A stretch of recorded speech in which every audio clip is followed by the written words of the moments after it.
अस्सलाम वालेकुम सर, आप अपना तारुफ दीजिए और आप कहाँ से हो और गवर्नमेंट ने जो स्कीम्स निकाली हैं, जो ये माई टाउन माई प्राइड है, इसमें आप बताइए कि गवर्नमेंट ने क्या क्या स्कीम्स रखी हैं जिससे आम शहरी जो हैं वो फ़ायदा उठा सके इन स्कीम्स का। अस्सलाम वालेकुम, मेरा नाम है डॉक्टर इनाम, मैं फ्लोरिकल्चर डिपार्टमेंट से हूँ। तो आज हम यहाँ पे माई टाउन माई प्राइड इस जन अभियान की कड़ी के तौर पर यहाँ आए हुए हैं इलाही बाग हाफिज बाग के नज़दीक। यहाँ पे हमने अपने स्टॉल्स लगाए हुए हैं। इसमें आपको भी पता है कि पिछले कुछ एक दहाई से जो हमारा इकोनॉमिक बूम हमने देखा है, पर्टिकुलरली हमारी अपनी कंट्री में, उसकी वजह से हमारे जो कंज्यूमर्स हैं, हमारे जो लोग हैं, उनके पास ठीक ठाक पैसा आया हुआ है। लोग अपने जो ज़रूरत ज़िंदगी है उसमें अब बाकी चीज़ों पे भी इन्वेस्ट कर रहे हैं, जैसे फ्लावर्स पे इन्वेस्ट कर रहे हैं, जो ब्यूटीफुल लॉन्स हैं। अगर किसी ने कोई एक मकान बनाया हुआ, अगर उसने 1 करोड़ उस पर लगाया, वो चाहता है कि क्यों ना वो लॉन एक बन जाए, उसमें खूबसूरती आ जाए उसमें। वो he is eager to spend money for them, क्योंकि ये एस्थेटिक टेस्ट लोगों में आया है। उसी को देखते हुए हमारे यहाँ पोटेंशियल है इस कमर्शियल फ्लोरिकल्चर में, और हम एज डिपार्टमेंट ऑफ फ्लोरिकल्चर इसको देखते हुए हम कुछ सेंट्रली स्पॉन्सर्ड स्कीम्स है, जैसे MIDH mission for integrated development of horticulture है। देन देयर इज RKVY राष्ट्रीय कृषि विकास योजना है। देन देयर इज और आत्मा है, और हमारा जो डिफरेंट स्कीम्स है, कैपेक्स है। इन स्कीम्स के अंडर हमारे बहुत से सब्सिडी हेड्स है जो हम देते हैं। इन जो यंग एंटरप्रेन्योर्स हैं, फार्मर्स हैं, जो चाहते हैं कि हम कमर्शियल फ्लोरिकल्चर करें, उसमें हम इंफ्रास्ट्रक्चर डेवलपमेंट के लिए जो भी उनमें पैसा उनको लगता है उसके बाद उसको हम सब्सिडी देते हैं। वो डिपेंड करता है कि वो उस स्कीम में कितनी सब्सिडी होगी। कहने का मतलब ये है कि हमारे पास स्कीम्स ऐसी हैं कि जो हमारे जो यंग जो एंटरप्रेन्योर्स हैं, फार्मर्स हैं, ग्रोवर्स हैं, वो हमारे पास आ जाए, अगर वो चाहते हैं इस सेक्टर में आ जाए। कि जो अब गवर्नमेंट ऑफ इंडिया ने भी इसको सनराइज इंडस्ट्री का दर्जा दिया हुआ है, वो हमारे पास आ जाए और इन स्कीम्स का वो फ़ायदा उठाए। इसमें बड़े कंपोनेंट्स हैं, जैसे आपको इसमें ग्रीन हाउस, अगर आपको क्वालिटी फ्लावर बनाना है तो इसमें मैंडेटरी है कि आप एक अच्छा सा ग्रीन हाउस उसको होना चाहिए। और उस ग्रीन हाउस में भी हमारे स्कीम्स में सब्सिडी है। जो ग्रीन हाउस बनाएगा उस पर भी गवर्नमेंट एक सब्सिडी देती है। साथ साथ में जो वो प्लांट मटेरियल लगाएगा, high value plant material, flying material लाएगा, उसमें भी गवर्नमेंट सब्सिडी देती है।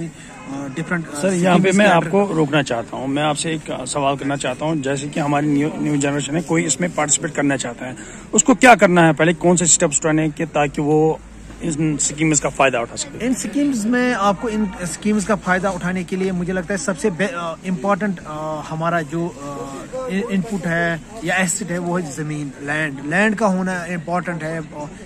ऐसा ये इस सेक्टर में आने के लिए हमारा इससे पहले रजिस्ट्रेशन करने के लिए हम 4 कनाल्स पे लोगों को रजिस्टर करते हैं, लेकिन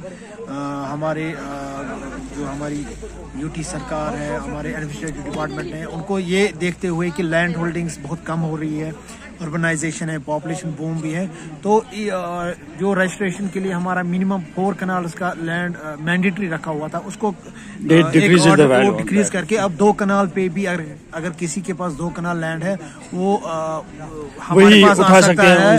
वो ये मिनिमम 2 कनाल, अगर 2 कनाल, फिर वो कितना भी उसके पास जमीन हो, मिनिमम 2 कनाल है, वो हमारे पास आ जाए उन रेवेन्यू डॉक्यूमेंट्स लेके।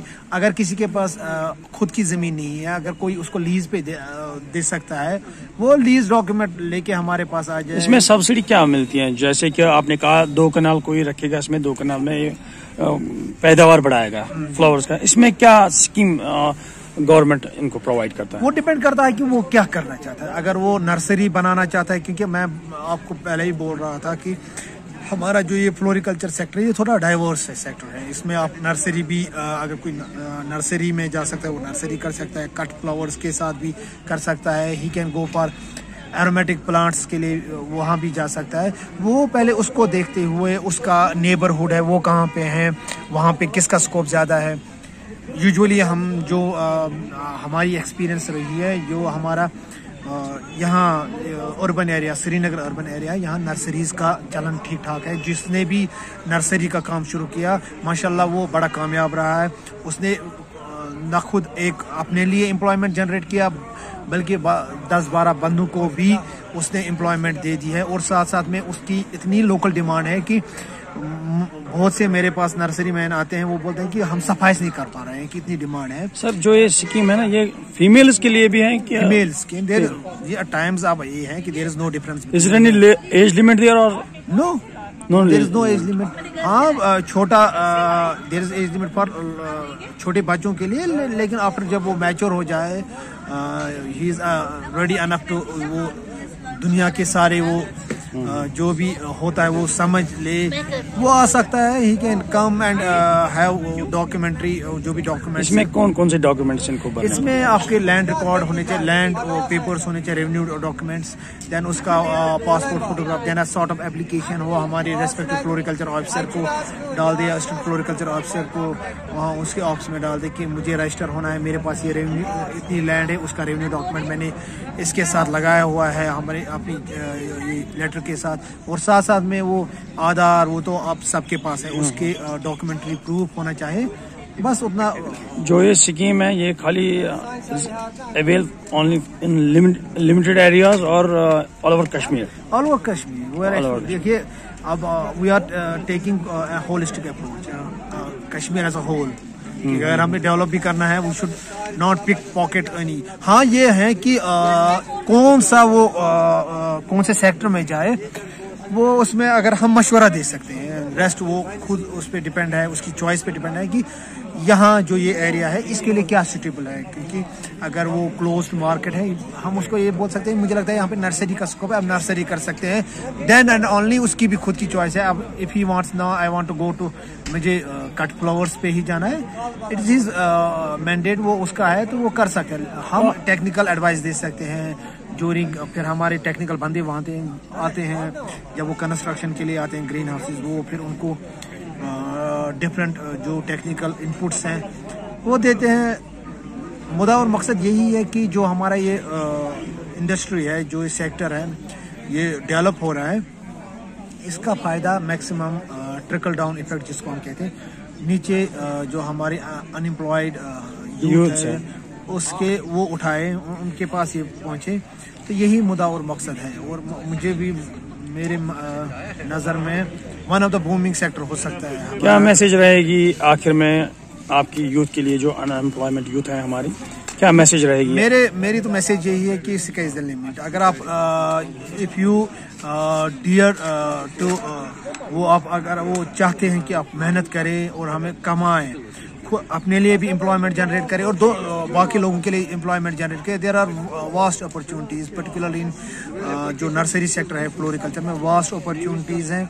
हमने देखा हुआ है, हमारे पास लड़के आए हैं जो पहले एम्प्लॉयमेंट के लिए वो तरस रहे थे, दर की ठोकरें खा रहे हैं, आज वो वही लड़के 10, 20, 25 लोगों को एम्प्लॉयमेंट दे रहे हैं। कांटेक्ट अगर करना चाहे ये, तो इनको श्रीनगर में कहाँ पे जाना है? हमारे यहाँ डिस्ट्रिक्ट ऑफिसर वो बैठते हैं पोलो ग्राउंड में, वहाँ पे हमारे जो हैं district floriculture officer Srinagar, district floriculture officer Srinagar, वो बैठते हैं। साथ साथ में वहाँ पे उनका कमर्शियल सेक्शन भी है, रेस्पेक्टिव फील्ड फंक्शनरीज वहाँ पे बैठते हैं, वहाँ पे आके आप रजिस्टर कर सकते हैं। और यहाँ पे भी आज हमने स्टॉल लगाया हुआ है, यहाँ आते हैं, हमारे पास बहुत सी क्यूरीज आई हैं, हमने उनके नंबर्स भी नोट किए और हमने अपने नंबर्स उनको शेयर किए। ये जो आप ये स्कीम्स देते हो ना, ये सर ये लिमिटेड पीरियड तक है कि अनलिमिटेड है, चलता रहेगा अपना? ये वो मैं नहीं कह सकता। सेंट्रली स्पॉन्सर्ड स्कीम्स है, दीज आर गवर्नर, ये जो सेंटर की गाइडलाइंस है वहाँ पे डिपेंड करता है और उन्हीं गाइडलाइंस पे हमको भी चलना पड़ता है। तो जब तक सेंट्रली स्पॉन्सर्ड स्कीम चल रही है, सेंटर दे रहा है, तो तब तक है। तो तभी मैं बोल रहा हूँ कि अभी चल रही हैं तो क्यों ना आ जाए और फायदा उठाए। Thank you sir, thank you very much, thank you.